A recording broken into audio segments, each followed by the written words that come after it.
So, we in Vegas right now. We in Vegas. Nice. And this is my sixth, I think it's my fifth time in Vegas. I love Vegas. I think it's the most beautiful city. Mm-hmm. One of the most beautiful cities in the world. I also think it has some of the best food on the planet. Like, Vegas has a look for everything. If you want to come out here for a guy's trip, you already know. But if you want to come out here on a vacation, right? If you want to come out here and bring the kids with you, water parks, all of that. It has a look for everything. So let's kind of just unpack best practices, Vegas advice for all the youngsters out there. Man. I did a traveling podcast episode, so I'll be incorporating elements of that. But you come to Vegas, you do not need. Well, actually, off rip. Understand, Vegas is expensive. Man. Even if you try your best to avoid like all the clubs, the like Dre's and whatever, you will walk on Fremont. You will buy a drink and it will be $30. Facts. So just know that, have a budget, have a cap on a budget, because Vegas always wins. Yeah, every time. Especially if you're a gambler as well. Oh, for sure. But if I could do it all over again, I would have like a mixed experience. I think people come to Vegas and they here for 3 or 4 days and they want to go to all the popping clubs, everything. DJ Khaled's coming out, T.I. coming out, and it's like, you don't have to do that. You can have a great time in Vegas. Exactly. You got a great time. It's so many things. Like I said, first, if you're a foodie person, you're gonna have the time of your life. Off rip. And if you like to experience different types of food and you're very adventurous on that, you're going to have a marvelous time. Even some of the hole-in-the-wall places. Yeah. Some of the best places. We had tacos the other day, hole-in-the-wall. Shout out to TJ's. Is it 664? 662? Something like that. Like 662. Next to Tacos El Gordo. Yeah, man. Sorry Tacos El Gordo, but... No hate, no shade, but... BD was going crazy. BD was fire. Like, it's really what you make of it. Yeah. You know what I mean? It's like you don't have to come out here and be on 10 the entire time. There's some places where if I know I'm going to be out all day, I'll spend less on the room. But Vegas is really one of those spots to where you can actually get a suite and kind of chill there. You know what I mean? And it's everything is resort style. Yes. So it's like, even if you get the ranges of budgets for rooms are from skyrocket to like super affordable, but then they still have some very nice rooms in the super affordable. Vegas does a great job. I think they're starting to knock down a lot of those older hotels. So a lot of things are renovated, up to date. So it doesn't make you feel like, damn, I'm spending like $80 on a room. It's an $80 room. No, it's gonna feel like that $200-$300 room because that's just how Vegas is. It's accommodating. Don't come to Vegas and eat foods that are in your hometown. Don't go on any vacation doing that. You know what I'm saying? Like, why would you come to Vegas and go to Chipotle and Pan Express? Come on, man. You don't even eat that in your city. Yeah. You drive past the Pan Express all the time when you sit with your partners or your girl and like, what do you want to eat? Panda? I'm not eating that. So why would you? Why would you come out here and do that? I'm trying to tell you. Do your research. Vegas has a look for everything. Everything, man. And just try something new. Yeah. Even Vegas has a lot of speakeasies. So if you're into going and grabbing a drink or you want ambiance, Vegas has mastered ambiance to the tier. Yeah. From the rooftops. And Vegas just got its first country 4-story rooftop bar. Shout out to Blake Shelton. That shit is amazing. I will be going there soon. But Vegas has, he said, it has a look for everything. Yeah. And they do a great job at building an environment where you just feel like you're in a different world. From the speakeasy. There's a speakeasy, actually, next time you come out here. It's in the back of a barbershop. Wow. You can get your hair cut in the front, go in the back, slide open this bookcase, whole bar back there. You know what I mean? Like, Vegas is known for its karaoke. They have, like, private room karaoke's. They have everything for everybody. Chinatown is out here. People who, like, do you guys have swamp meets in San Francisco? It's like a farmer's market, swamp meets that have, like, people set up the tents and they're like little small shops. We got farmers markets for sure. Yeah, man, Vegas has a big farmers market scene out here. Yeah. Like it's always a car show for car people. Like Vegas is home to a lot of things, and it's just a place to really just come and experience and immerse yourself. Yeah. Do it the right way. Do your research on it. You can do stuff off the strip. Fremont is a great place for people who don't like the hustle and bustle of the strip. Go to Fremont, man. Yeah. Fremont is. And if you are on the strip, just know it is too far to walk. Whatever destination you're thinking about, the strip is a lot longer than you think. You are not going to go from Wynn and Encore to Caesar's Palace walking. It's not happening. You will ruin your day. Especially with the summer coming up, you're going to die because it's 120. Call a taxi, call an Uber, and be smart about your transportation. Yeah. If an Uber's $33 just to get back to your hotel, get a taxi. You know what I'm saying? It's what you make of it. But be careful because travel advisory, these taxis are doing the fake Uber signs. And what they're doing is you get in and it ends up being a taxi rate, and then they overcharge you. You're already in the taxi. They dropped you off. So there's a war going on right now. Between taxis and Ubers. Between taxis and Ubers. They're getting the Uber stickers on their car. So you hop in, and then, it's Vegas, man. Yeah. It's what you make it. My first time in Vegas, I stayed off the strip. It was at, I forgot what it was called, but it was a nice resort type hotel. They had a water slide there, an infinity pool. Not infinity pool, but the lazy river. Yeah. So I mean, it's really what you make of it. All right. We here with I would guess the first of many collabs. Next wave. Here with Mental Health out in Vegas. Getting straight into it. Next wave, where we bounce back, lock in, network, stay 10 toes down, less surf. I want to introduce my boy DJ from Mental Health. What's going on? What's good, man? Like my guy said, name's DJ, owner, host, founder of Mental Health, podcast about exactly what it sounds like. We come on and we discuss, we have certain guests, and we talk about the different things in the community that us as men, sometimes we often don't talk about, or, we don't have a space to feel like we can talk about it without being judged and, being open and vulnerable. And super excited about this collab. It's long overdue, but things happen when it's supposed to happen. It's a good time for it to happen. It's Mental Health Awareness Month. Yes. So it's a very big type of month for us as men to be able to do something like this. So, we have similar. It's funny. So I'm looking at this is actually the camera over here. I'm looking down as well. Yeah, that's what I was looking at. We have very similar platforms. I would describe my platform Next Wave as like a young men's self-improvement, empowerment podcast, community online forum, mainly where we discuss successes, challenges, and collaborations. And I think it was a no-brainer to be able to collab in a way that makes a lot of sense. And it's kind of funny because when we first met, we met at a castle in the French countryside. That's crazy. We were talking about the other day, to say coming from where we both come from, if our backgrounds, our stories, and we've talked about it a few times on each other's podcasts. Certain places to be able to say I was in a castle in France, in another country, being able to speak the language and try different foods. It opens up your eyes because even he's out visiting, and we were just on the strip in Vegas, and we were looking at certain things, and we was like, life has a funny way of really making you embrace the things you've been through, the things you're going through, and where you see yourself ahead. So to be in a moment and express to other people, man, I traveled to France, I've traveled to other countries and experienced other things. It's life has no bound on where you could end up or where you can be or who you can meet. You know what I mean? So I think that was, I'm big on too, when you leave the house, you never know who you're going to meet, your first impression. So, carry yourself accordingly or be stand up and be open enough to embrace other people because you never know where those relationships, you never know where those relationships end up taking you. So where does that come from for you? What can you attribute from your upbringing to being in the room with any demographic?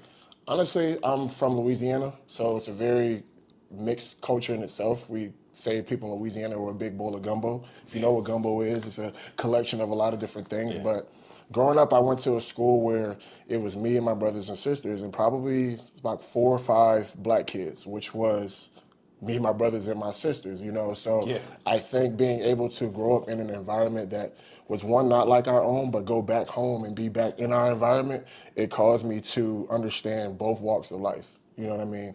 But my family also, too, was very closed-minded on a lot of things. And that's something I saw created a lot of self-destruction within, the home. Like we always being judgmental, always judging others. And for me, it's just my personality. I never judge people for anything. Never judge a book by its cover. I'm kind of the type of person I want to get to know who you are before I make my assumptions or my judgments. Yeah. So I think also traveling, with basketball and going to different countries and seeing how people live in third world countries, and some people don't even have roofs over their head, or certain people, they live this way. It opens your eyes up to say, like, everybody has their own situation. Like, I even had mine. And I walk every day like I don't want people to judge me. So who am I to judge you? Right. So I think it's a testament of who I am as a person and what I stand on and what I believe in. Yeah. So what are the I guess the downfalls of that? That comes with more benefits, but like what are some of the I always think about like sacrifices. Yeah. You know what I mean? Oh, that's a good one. Sacrifice this for something greater. Yeah. So what are the downfalls of, being a well-spoken dude, like staying on your square, staying on your purpose? I think the downfall of it, one, would be people look at you for, how can I say this? I think the downfall of that is people have their presumption of how you should act just because of where you're from or what you do. I'm an athlete, so they expect me to be dumb. They don't expect me to be well-spoken. They don't expect me to have businesses. They don't expect me to know certain conversations or be able to have certain conversations. So when I do, it's almost a shock to them, and their expectations are completely blown. So you're coming into the conversation with me thinking you know who I am when you have no idea. So you try to dumb the conversation down a little bit, or you try to talk to me in certain contexts. Like in school, I had a coach. I wanted to go to school for engineering. So this is just one of a small inclination of what happens. I had a coach who said, our athletes aren't as smart, so they need to do early childhood development. And I was like, I want to go to school to be an engineer. But because you think you know who I am, or you have yet to have a conversation with me, you've already preempted who I am as a person instead of getting to know me. But also on the flip side of that, it's people who take advantage of who you are because of how you react. Or like, for me, my thing is I have a big heart. I see the better in everybody. And sometimes people will take advantage of that situation. I don't see sometimes the red flags of like, damn, I'm getting used, or damn, this person is thinking of their best interest versus mine. So I do think me trying to be in every room or being inclusive to everybody or fit the mold that everybody expects, sometimes I get compromised and lose who I am a little bit, and reel that shit back in and say, all right, well, I still have to stand on what my principle is and be who I am. So that's. I think for me, a lot of the downfall. There's a lot of similarities. Let me start off by saying that. Well-spoken dude, right? I think there was a point in my life where I was like 1 foot in the streets, 1 foot out, but for the most part, kind of had my own lane. I knew what to walk away from, and I think a lot of the downfalls of that came from like my social interactions, right? I think, growing up in the community that I'm from, you have to wear this rough exterior. Right. And I work with kids now, and I tell people all the time, like, that was probably my first step in mental wellness. Right. It was a job where I could be softer. I didn't have to wear this rough exterior when I'm coaching basketball, when I during homework time, or when I'm talking to parents. But early on, like when you're in that stage, like high school, early 20s, and like.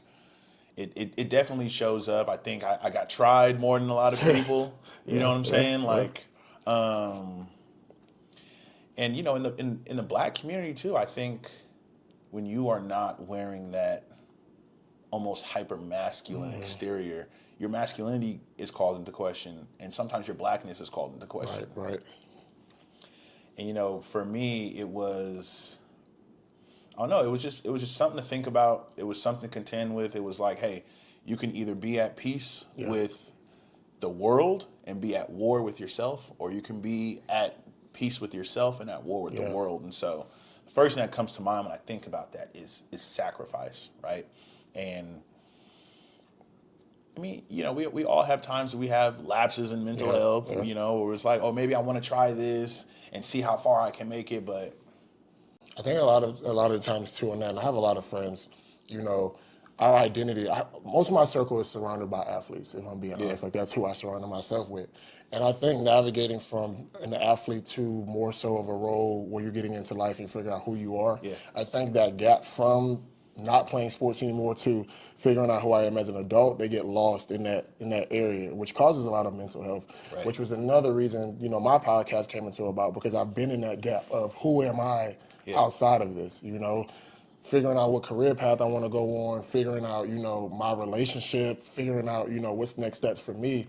And that goes into my question for you. What do you feel like, or what can be steps to help other men feel like, okay, I need to express how I'm feeling, or what would be another avenue for men to start feeling comfortable in a space enough to say, or come to their friends and say, hey man, I'm feeling this way, versus feeling the exteriors of the world saying, you can't do that because you're a man.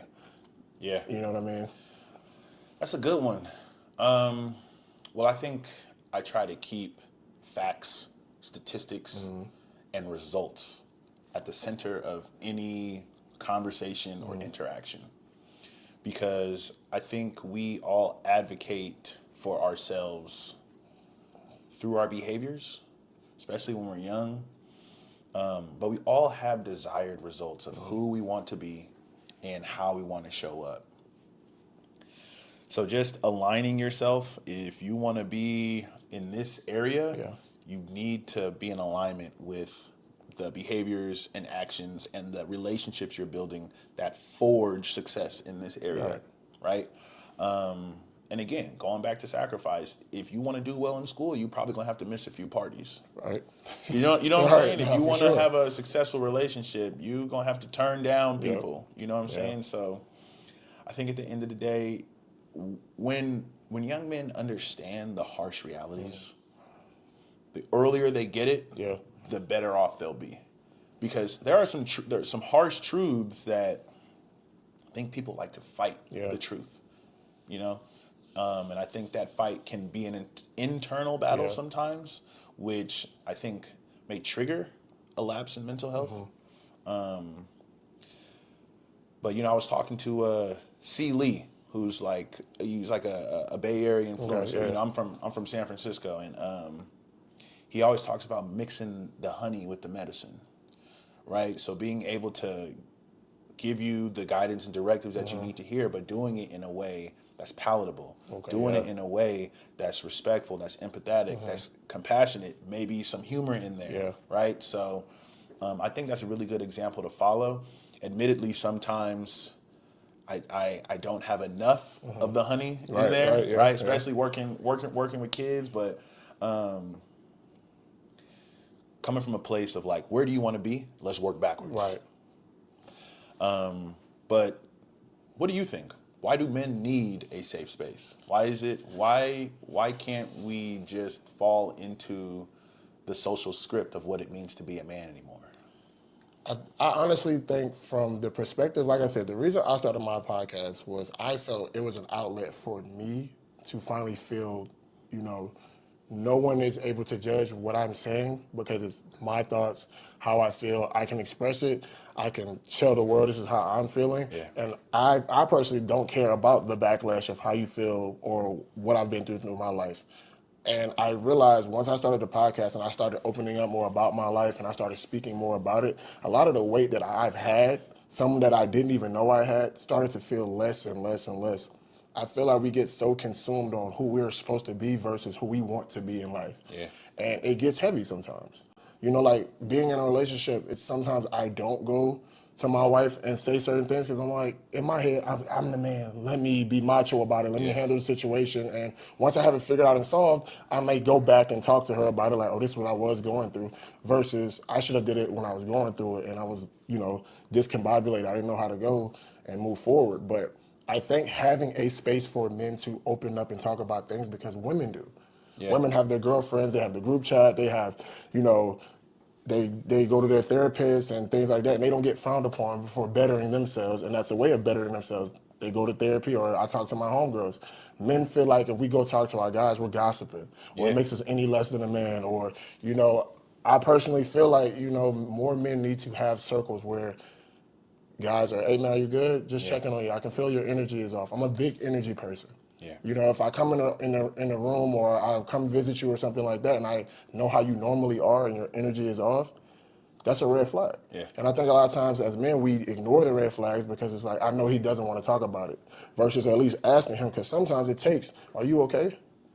And a person may respond to that and say, damn, no, I'm not. You know what I mean? It takes one, are you okay? Or, hey, how you doing? Just checking on you.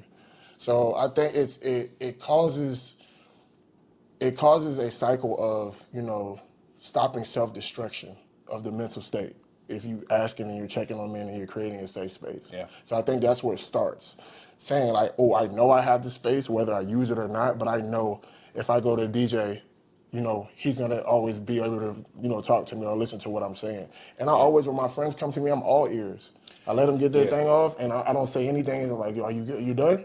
Then we can continue to converse on that, because I know you've either been holding this in or it's just something that's really hard for you to talk about. I don't want to break up your thoughts. I want you to just get it all out, and then we can proceed forward from there, you know? And then sometimes people don't know. Yeah.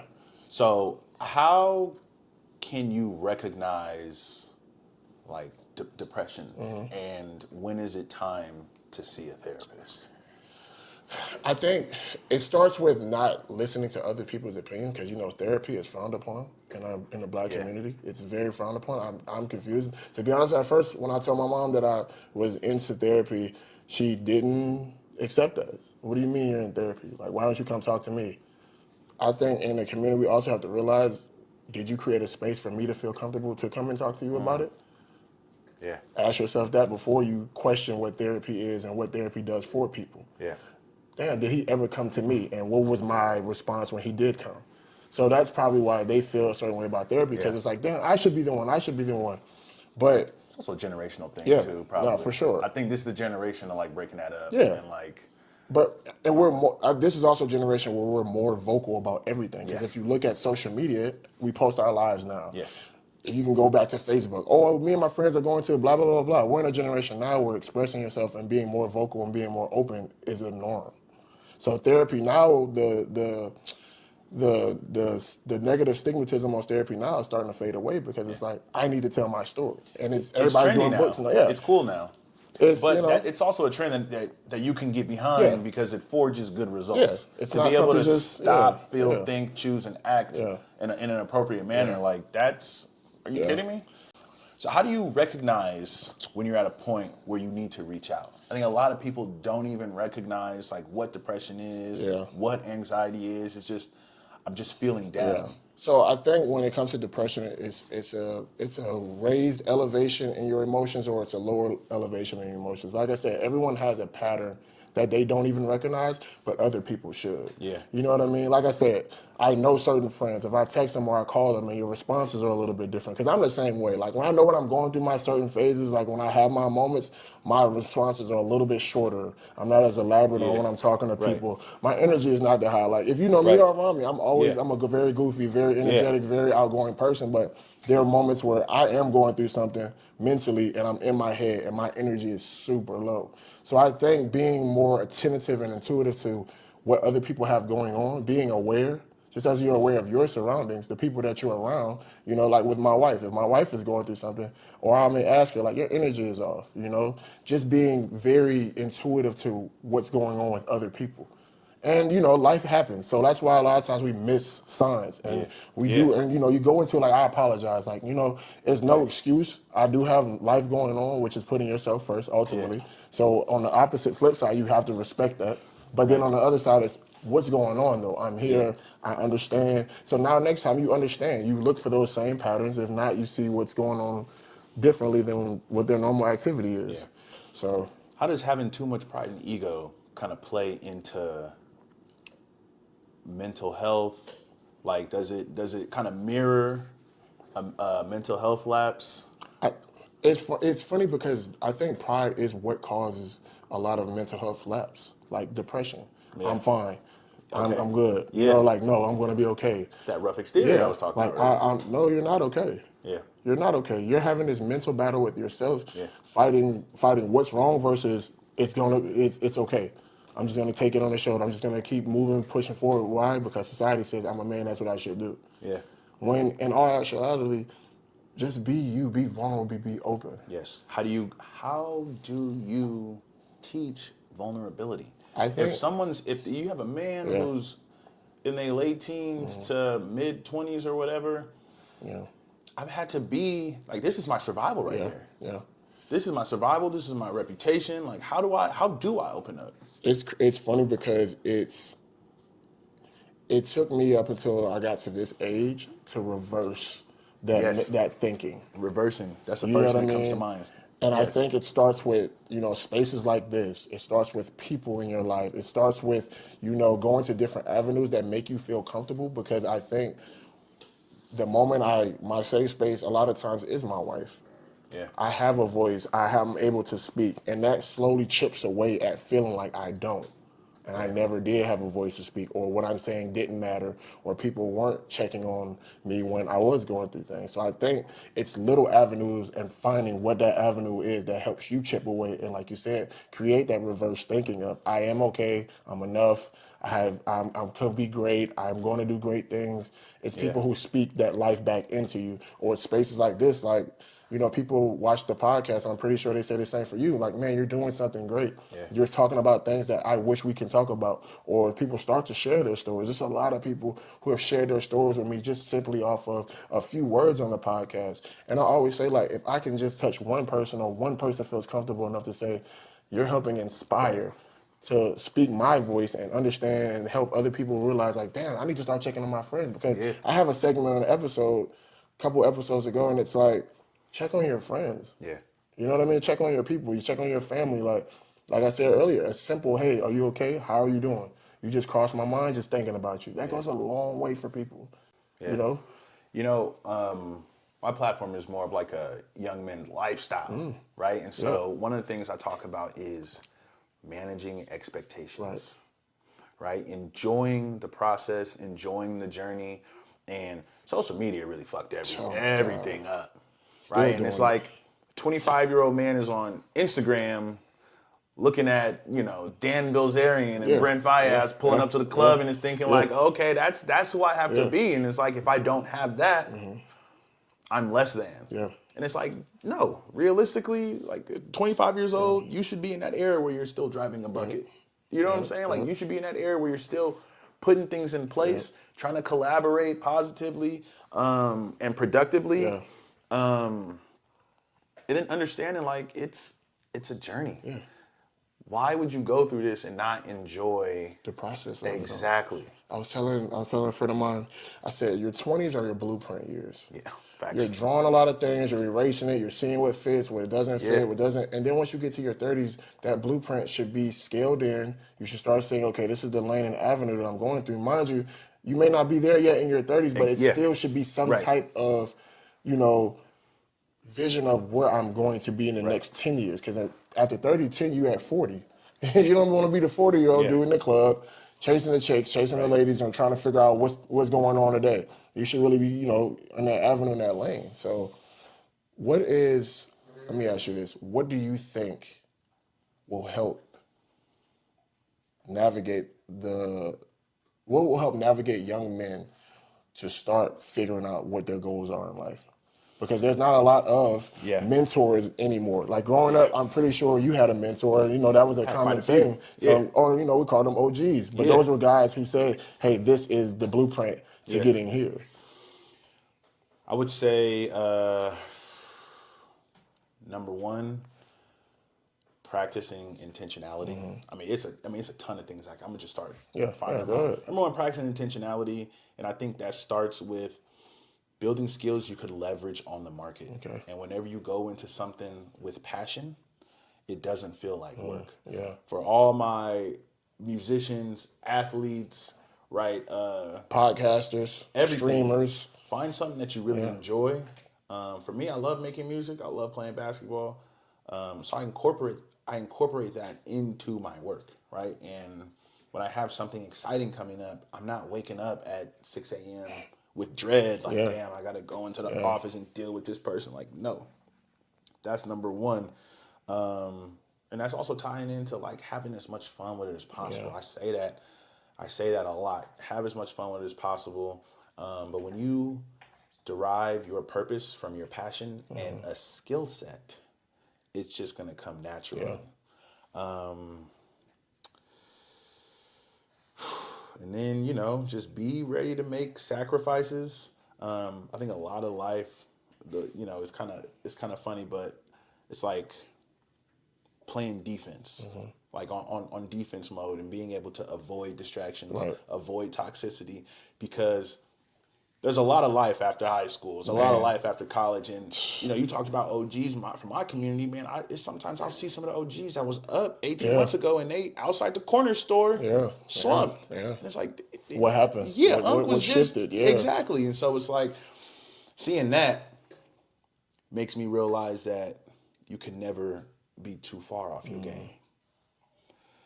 But, the other side of that coin is like, there's still a ton of time left. Yeah.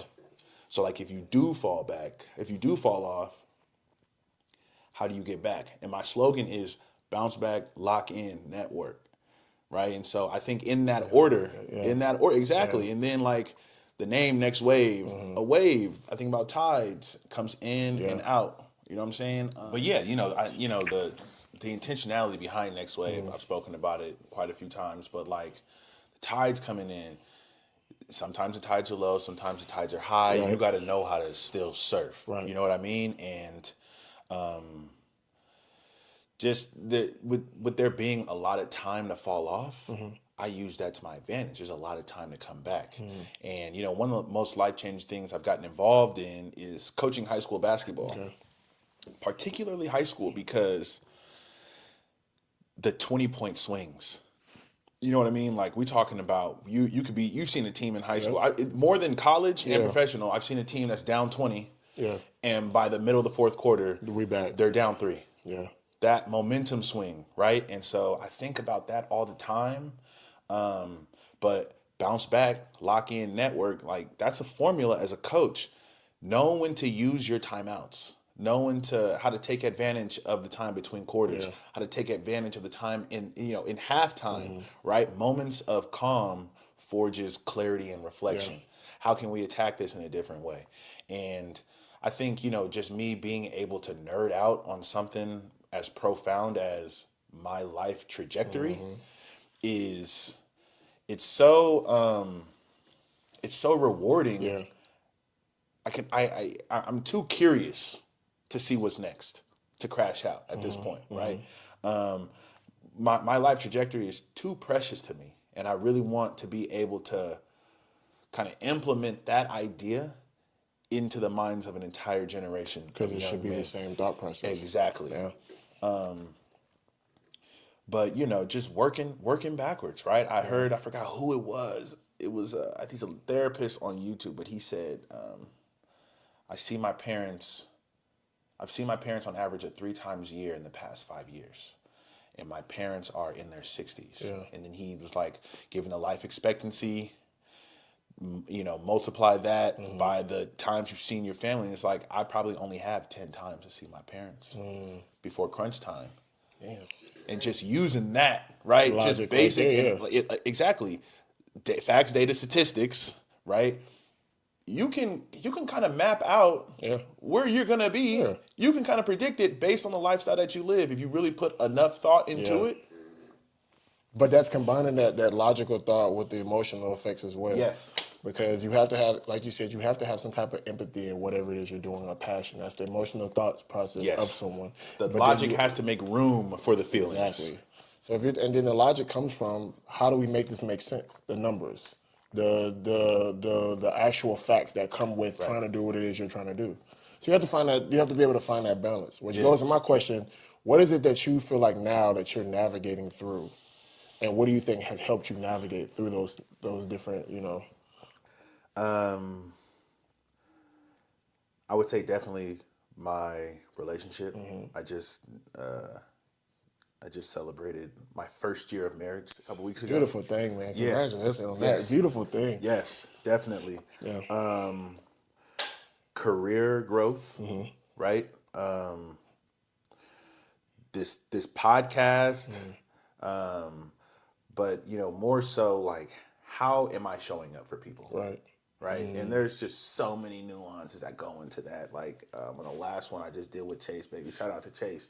I was telling him I don't think I've been super excited about my episodes and perhaps even my guests because I don't think I'm bought in enough to really. I think if I was more entertaining, I guess, or more myself, I would be able to draw more out of them, right?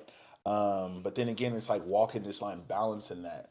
Digital footprint is really important. It's important. But I also don't want to show up as like super uppity Tarquin. You know what I'm saying? Like I want people to know like I'm chill. You gotta look at it as, you're presenting it the way that you feel most comfortable. Right. You're being who you are, and that's the way it's being brought to camera. You get what I'm saying? Right. Or it's being presented to others, and it's like, whether we talked about this the other day, what do you have? 200, 2,000, 2 million subscribers. Yeah. At the end of the day, it's going to touch somebody, and those are the people that you want. Those are the people who will subscribe.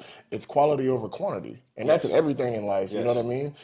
Don't have to have more friends. Have less friends who care. Yeah. You know what I mean?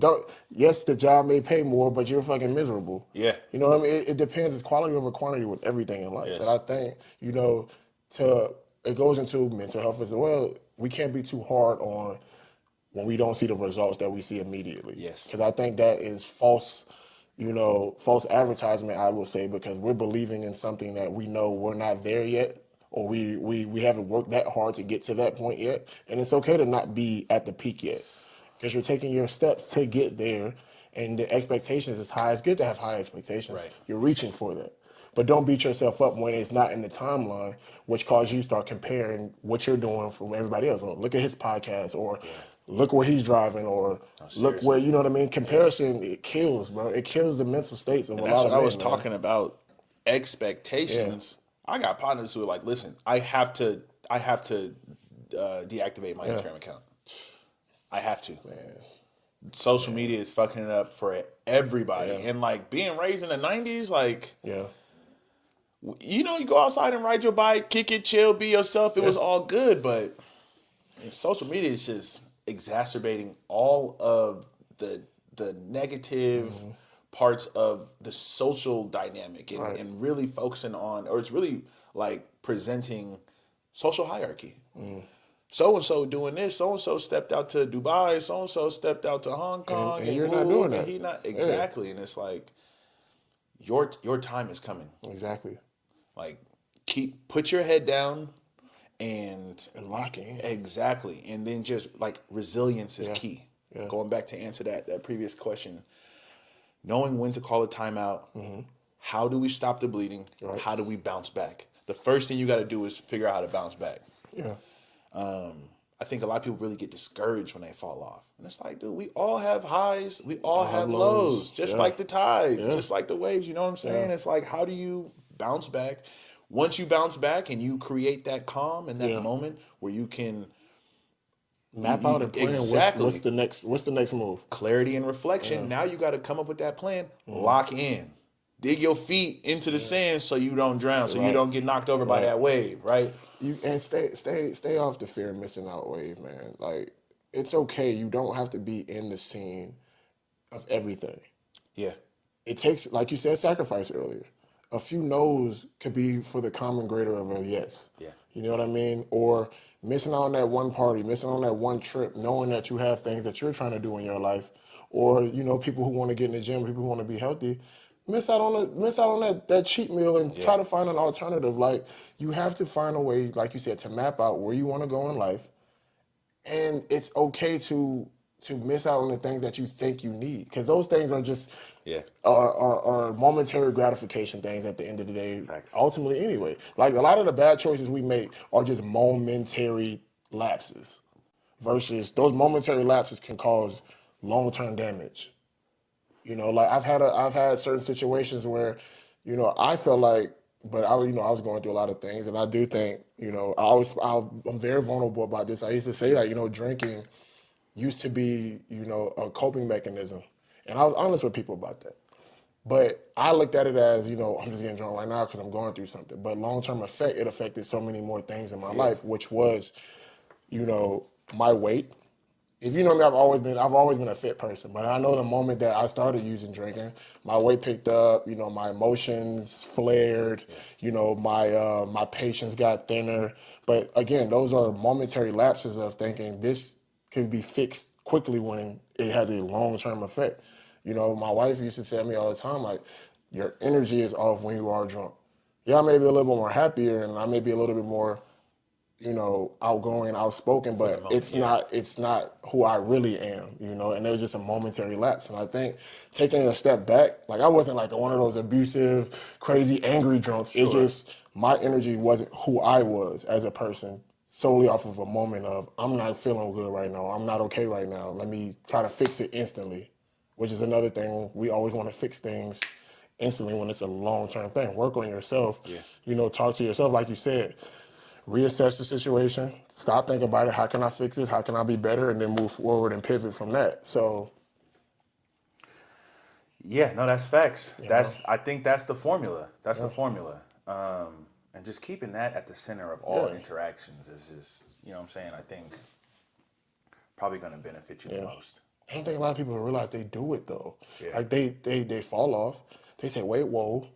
And then they reassess the situation, then they move forward. Because I always tell people too, I was like, think about all the bad times you had, or think about all the situations you have ever been in where you're like, this can't get any worse, or I'm really going through it. And then you look up at the next moment and you're going through something so great, something that has been placed into your life, or something you've worked for, or an accomplishment, an achievement. You fell off, you reassess the situation, you locked in, and then boom, look where you're at now. Yeah. That same situation you thought you would never get out of, or that bad time that you were going through, that shit is behind you now. And you have progressed and pushed yourself forward, and you're in a better place, you're in a better space, you're in a better headset. And why do you think that happened? You weren't just sitting on your ass. Look where you're at now. Right. You fell off, you reassessed the situation, and you pivoted and moved forward. So I think we don't acknowledge that a lot of times. And I tell people, the way to fix that is celebrate those small wins. Absolutely. I'm big on that. Celebrate the small wins. No, it doesn't matter what it is. You lost a pound, you lost 2 pounds, you lost 3 pounds. What you're doing is working. You have to start programming and rewiring your thought process to say, I'm doing what I need to do. Yeah. It may be small steps, because now we live in a world where small people don't acknowledge small steps. So they say that small accomplishment ain't nothing. You know what I mean? And that's a problem. I think that's also a method that can help us as men feel like what we're doing is working and feeling more valued. Hey man, you did that. And I tell my friends all the time, man, I'm just proud of you. Yeah. I'm proud of you. You know what I mean? If it was a random message or just seeing something, like my guy had an interview today. Shout out my boy Don, by the way. He had an interview today, and they threw him up there 45 minutes to learn what the product was for the company. And then they gave him 5 scenarios. So he had 45 minutes to understand what the product was, understand how to present the project, how to fix a solution if a problem, how to fix a problem if the solution came, or vice versa. And then, he had to do like a role play type of situation. His first thing that he said was, I don't know, I feel like I killed it, but it was, he presented what he felt was wrong first versus what he did right. Yeah. And I said, they gave you a scenario that's almost impossible to be perfect on. You didn't know anything about it. They gave you 45 minutes to do this. And you have to look at the positive of it. You were able to finish it completely. And that's what they're going to look at. They're going to look at, he's a problem solver. You have to look at, that was the win for you. You went in blind, unseen, not knowing what's going on, and you were able to give them some type of information that they can go back and say, hey, he might be a good candidate. Because this task wasn't something that was simple. This is a hard task. And I said, stop putting the negatives first. Put what you did positive. And then you're like, well, I could have did better on that. Right. You know what I mean? But leave with what you did in a positive state, because you have to start telling your mind, I did good. I did something positive. Or, well, I did say this. And when he said that was a great answer, like, just find small things within what you're doing on a daily basis to say, I'm doing that. Because a lot of times what we do, or we tell ourselves, is if you keep telling somebody, oh, you're ugly, you're big, they're going to start believing that shit, right? So if you keep telling yourself negative things, it's like, damn, I'm not doing nothing right. I'm not moving. I'm not progressing. But you are. Yeah. You're just not doing it at the pace that you see on Instagram, or you're not doing it at the pace that, you think other people are saying, you need to be here, you need to be doing that. No, it's your time. Yeah. But 2, tell yourself, like, I'm doing what I need to be doing. And I think the best way to kind of center that is riding your own wave and not letting comparison be the thief of your joy. Like, don't show up to the gym and be like, oh, damn, DJ over there, he got 3 plates on that. I'm like, if you pushing one plate, you pushing one plate. Next week, you got a plate and a 10 on it. You're a better you. Yeah.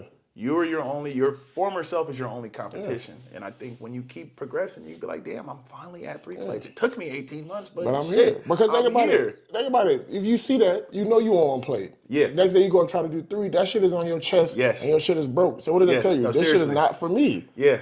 It wasn't my time. You know? I think there's a high level of honesty that needs to be employed through any journey of success.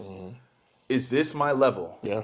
Can I do this? What steps do I need to take to be better? Yeah. You know what I'm saying? Like, honesty, a lot of people run from the truth.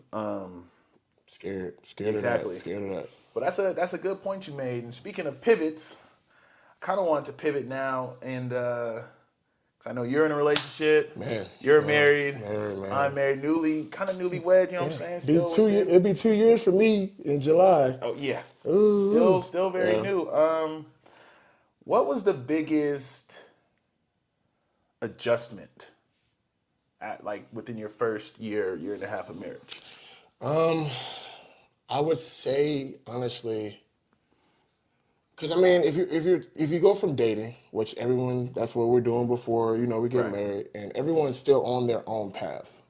Yes. You know what I mean? I'm big on that. Everyone's on their own path. Everyone's in their own lane, and then you meet someone. And then the worlds collide. Yeah. Now, when you're dating, it's for people who aren't like y'all weren't living together or anything like that. You guys are on your own paths. But when you become married, being able to think for two. Yeah. And I know people say, "Oh, I can't read your mind. I can't read your mind." But there's some type of in syncness about being married now. It's like you have to be able to be a step ahead of what your partner is thinking or what they're feeling, because you can't think of how you used to do things or how you proceed to move forward. It's how do we move forward and how are we better? You know what I mean? I think building a solid structure. I think once I said I do, everything that I've done up until that point has been erased as far as my standards and my structures. Now my beliefs and what I believe in standing in still come into the marriage. Sure. But now it becomes, what do we believe in? What is our foundation as a family? Because our tree starts from I do. Yes. Kids, finances, and all of that. That starts day one as we're the fries. You know what I mean? So I think the biggest pivot was being able to combine our worlds and make it sink into one now. So I think for me, that's probably the biggest adjustment. What about you? Similar. I think, just coming together, for me, my wife moved in with me, and I think it was really hard just like sharing my space. I think there was such a deep connection to like, this is my space. Yeah. I leave this here and like, when I step on the trash can, I want the lid to come up. You know what I'm saying? When I close the shower curtain, I don't want to knock hella your shit down or whatever. And so, I mean, just small things that, I don't want to say it took me time, but it definitely was the biggest adjustment. But I had to practice empathy and like, hey, this is her space too. And, my wife left her home country and came out here. And I'm not just her husband, I'm her sponsor. And it's like, well, I haven't done anything that big. She did that when she was 26 years old. And it's like, how do I honor that? How can I make this space ours? And it didn't really, because she would come out here and stay with me often. Yeah. But after a while, it was like, hey, I'm moving this to a space that makes more sense, Tarquin. Right. It's like, man, where is my, you know what I'm saying? But this is how it was for me for so long. Yeah. So, I think there's more humor in it than anything, especially at this point now. But man, so many times I can't leave the house because I'm spending 20 minutes looking for my keys. It's so crazy because like Taylor enjoys doing the laundry, and it's like certain things in my closet, how my closet is, or my shorts are where my shorts are, or my shoes are. And I know if I go there, it's going to be there. Yeah. But when it's not, sometimes she's like, I moved it here. Yes. But why? Yes. But why did you move it here? Yeah. I just thought it made sense. It made more sense. For you? You know what I mean? Seriously. So it's just the little things like that. It's never anything too serious. But I don't know. The process, I tell people, man, I'm enjoying it because I'm honestly doing life right now with like my best friend. Yeah. I think we're on tying into the wave thing. I think we're on the same wavelength about a lot of things. Yes. I guess a lot of the times when we're thinking of what's next for us or what to do or how to, fix the situation, we have the same thought process. And I think that's a testament. We've been together 10 years. So at some point, our lives started to sync so well. We have the same thought process of a lot of things, which makes it fun, which makes it easy. We're very jokingly with each other. We're very open. We're very honest. If she's not feeling some type of way about something, she can come to me, and it's vice versa. So I think it's created an environment where like every day is so fun for us. You know what I mean? Like we travel, we try new things. It's like. Yeah. Having that friend, it's like having that friend or your homeboy that you always want to live next door to. It's like, but I live with her, you know what I mean? Yeah. It's a beautiful thing. It's a great thing, man. And we're constantly growing. I think that's the best thing. We come from two different worlds, but I think we're both growing and we're teaching each other different steps and different avenues in life, and we don't even know it sometimes. Yeah. Like it's certain things she'll come to me and talk to me about, and I'm like, damn, I didn't know that. And then vice versa. Or she'll ask me certain things, and we're able to have those conversations. And we've been talking about the whole, we had a conversation about like aliens and like solar systems and shit the other night, Yes. And we was watching something stupid on TV, but we turned it off, ended up getting on YouTube, went through a rabbit hole of things. Like it's just things like that make us like that's my homie, like, you know what I mean? And being able to take something so small and have a spirited conversation around it for hella long. Healthy. So, God. So I know I'm in an interracial marriage. Yeah. You're in an interracial marriage. Yeah. I didn't really hear about that being so taboo until the pandemic. Right. You know what I mean? Right. Like, growing up in maybe I'm from San Francisco, and a city like that. I think Black people have a very, very unique experience. But I don't. I'm in a full-blown relationship. Right. And then, I'm starting to hear on YouTube, on Instagram, that this is problematic to many people in our community. Yeah. Simply don't fuck with it. Yeah. And, for me, it's like, number one, I don't give a fuck. Don't give a damn. But that's a PSA, by the way. Yes. Yes. Don't care at the end of the day, ultimately. But the other thing, I will say this, though. Sometimes I'm in Instagram comment sections, and the public are going in on this one dude who's like talks white and has a white girlfriend and doesn't have enough Black people in his reels or his posts, and I never got that, and I think it may be attributed to I'm pretty close with everybody from my neighborhood. I have good friends, and I think and again, being from San Francisco, it's a melting pot. I never had anyone say to my face or slid in my DMs or slid in my comments and said, "You're wrong for being in an interracial relationship, last marriage." But it's sick sometimes. And it's crazy because I agree with you, but it's the looks. It's those things. It's never someone's brave enough to say, "Hey, I don't like it." Yes.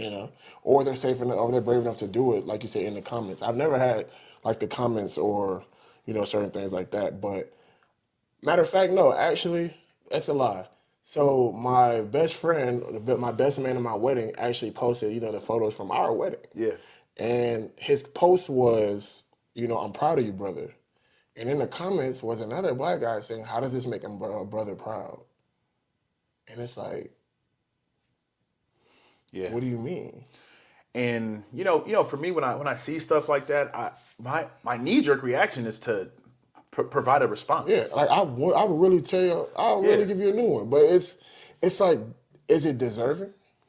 Do I need to explain myself? Right. Will I explain myself? No, unless it calls for it. If it's someone that's close to me and you come to me about it, and I feel like you deserve a response, which 9 times out of 10, I feel like no one deserves a response on who I love. Right. You know what I mean? Because, again, it's our story. You don't know what our love is, what the reason we're together for, or the journey that we're on, or how happy that person makes me. But a lot of times for me, And people ask me all the time because I've been getting a lot of, the posts sent to me about the whole thing that's going on with D1 athletes, dating white women or, other women outside of their race. And it's like, honestly, I'm comfortable in my relationship. None of this bothers me. It doesn't trigger me. It doesn't make me feel any type of way because I'm not looking at my wife for the color of her skin. She could have been Asian. She could have been, I don't know, Ethiopian. She could have been Dominican. She could have been. It just and so happened. Still be together. Yeah, it just so happened that she's a white woman. Like, you know what I mean? So it doesn't bother me in any sense to have these conversations with people. Like, it doesn't make me feel uncomfortable at all. Like, and I can honestly verbalize and speak on this conversation without getting emotional about it because I'm comfortable and I know who I am and I'm true to my relationship. Right. So we can talk about it all day. Yeah, that I think that piece for me is like, I'm a fan of healthy debate. Yeah. And I mean, if you feel passionate enough on this topic to bring it to me, we could chop it up about it. But if it's gonna be like a back and forth, I would want people to stand on the merits of their argument because sometimes I go into like a healthy debate, I'm coming with just my perspective and my argument and, like my debate. Yeah. I will concede to the better argument. I think a lot of people are so triggered that they'll go into that committed to, I don't give a fuck what he has to say is wrong. Umar said it's wrong, so we can't do it anymore. Right. And the other thing about this is like, I'm running a young men's mindfulness, self-empowerment podcast.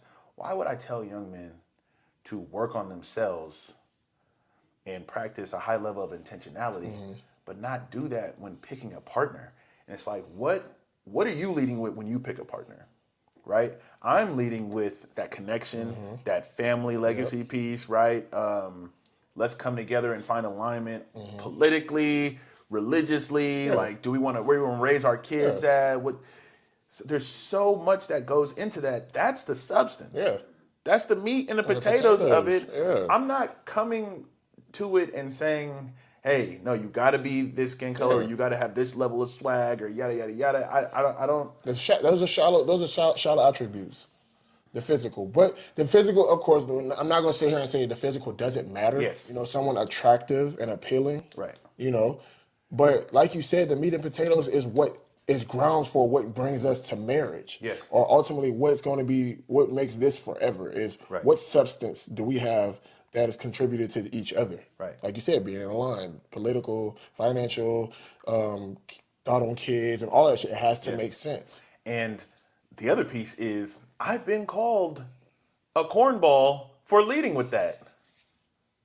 I've been called corny. I've been called a lame by our women for leading with that. And so it's like, what if it's not working out? What do you, how, so I'm supposed to just put my mating strategy on hold and wait for you to finish up with dude over here who doesn't have a plan, right? Who doesn't show up the way I do. And then that's when I can move forward. Like, it doesn't really make sense. It's crazy in a sense because I'm not going to just put this on, women in our race, but it's women in general at first, and then I'll take it to that point. But women in first can say, I want a man that has this, has this, has this, has this. 6 figures, and 6 feet. If he doesn't have this, I won't even entertain it. Yeah. So for a man to say, I want a woman that has this, a man, keyword, that knows what he wants in life, not a boy or someone who's just in the streets doing his thing. Yeah. A man will sit down and have those attributes aligned and say, this is what I'm looking for in a wife. Yeah. You know what I'm saying? That's what we're thinking about. When a man comes to a woman with like attributes that aren't physical, I'm thinking ahead. I'm thinking about, could this woman be my wife? Yes. You know what I'm saying? If I'm thinking this is just a one night stand, I'm not thinking that. I'm going into it thinking like, hey, what's good? I'm spitting game. That's how I'm moving. I'm moving a little bit different. But when I see the wife in someone, if I see someone with the calibers of want to be wife, I should be able to have same standards or attributes just as a woman is to say, will I date this man? Yeah. Simply off of that. Because women look for those attributes to say, could I date him? A man looks at those attributes like, could this be my wife? Right. But then now we go into the community that we're in, and it's like, if a man has standards, it's a problem with it. It's problematic. Because we have standards, because we carry ourselves, because we do a lot of grooming, or we do certain things that now it's deemed zesty, the whole zesty list. But you know what community that comes from? You know what I'm saying? Like, a guy can't say that. Yeah. You know what I mean? And that's not from anyone but outside of our race. Our race came up with this women saying now, what makes black men zesty because they do this, that, and the third. Yeah. And I haven't gotten that from anyone else. You know what I'm saying? You know what I'm saying? Like, no one would even consider that. Yeah. But like, it's why are we putting these negative standards on what a man, again, it goes into what we're talking about, what a man can and can't be. But a man cannot say what women can and cannot do. Yeah. You're canceled. No, that's facts. And you know, there's a lot of I think this conversation and just topic in general is very sensitive and it's a slippery slope. Yeah. I think we're the generation that's really talking about it because we're the generation that like in mass was dealing with it in school and it's like, okay, 20, 15 years later, this is what it looks like. Yeah. You know what I'm saying? And I'm watching Ocho Cinco and Terrell Owens on live talk about it, but walking on eggshells. Yeah. You know what I'm saying? And trying their best to really kind of articulate it. And, you know, I do think that this is a topic that you have to approach with empathy and compassion. Being in a interracial relationship could be uncomfortable because when you go out, you know you're going to get stares. You know you're going to get looked at. You know it's going to be judgment. So be it. Be strong in your relationship. Like I said, I've gotten past that point where that shit makes me feel uncomfortable. Yeah. Now I'm walking my shit with my wife every time, holding hands, opening the door. You know what I mean? Like, we're standing how we're standing. And if you know my wife, you know how pure-hearted she is. She cares for people. So to judge someone solely off of the color of their skin, we're going in reverse in history of exactly what we don't want people to do to us in our community. Stop judging me for the color of my skin. Because the black community, we want everybody to accept us. We are intelligent. You know what I mean? We do speak well. A lot of us do. We choose not to sometimes, but a lot of us do speak well. We can carry ourselves in a room full of people and converse with the best of them. And we just want an opportunity sometimes. Yeah. Even in the corporate world, black people want to get into corporate. Just give me the chance. So my thing is to excavate and exclude someone from happiness solely off the color of their skin. We're being hypocritical. We're hypocritical about it. Yeah. You know what I mean? Like, you want to be accepted by the world. We want to be accepted by the world. But I can't accept someone else into my world simply because of the world that they come from. Yeah. Doesn't make sense. You know, I a part of me kind of wants to like do a panel and have this discussion. Yeah. I didn't really, you know, I wrestled with the idea, but I think when you bring up feelings of self-worth and then like, of course, providing a good example for other men to follow. Yeah. But, you know, ultimately, I can't ask someone to work on themselves and not practice that level of intentionality. I think it has to be choosing a partner. It has to be able to be a raw conversation with people who can have a healthy debate. Yes. Because you have to be able to unpack really what it is and not be afraid to say we have to talk about this. Mm-hmm. We have to be able to get there. And then it has to be with people who are accepting to hear it, listen, and then respond in a healthy way. Yeah. You know? I will say I'm not going to do it more than once because... It's like a one-punch... Exactly. You know? I actually think it's a minority of black people who really are like emotional about it. But then on the flip side, you have to look at, you know, there's also the other side, they don't like it either. Yeah. So you can't just say, you know, you can't just say our side, but if you look at the other side, it doesn't sit well with them either. Yeah. I actually never really thought about that. Yeah, so and it's again, always going back to like I have never had anybody say nothing to my face or nothing like that. But you know, my experience is not my experience is anecdotal. It's not everybody's experience. Yeah. But yeah, if there's nothing else, my guy, that's all good, man. Hey man, this is come on, man. This has been appreciate a pleasure, you for having me. I appreciate you. You know, man, yes, the collab is long overdue, but yeah. it was a good one, man. I appreciate you coming on and, you know, speaking life into everybody, man.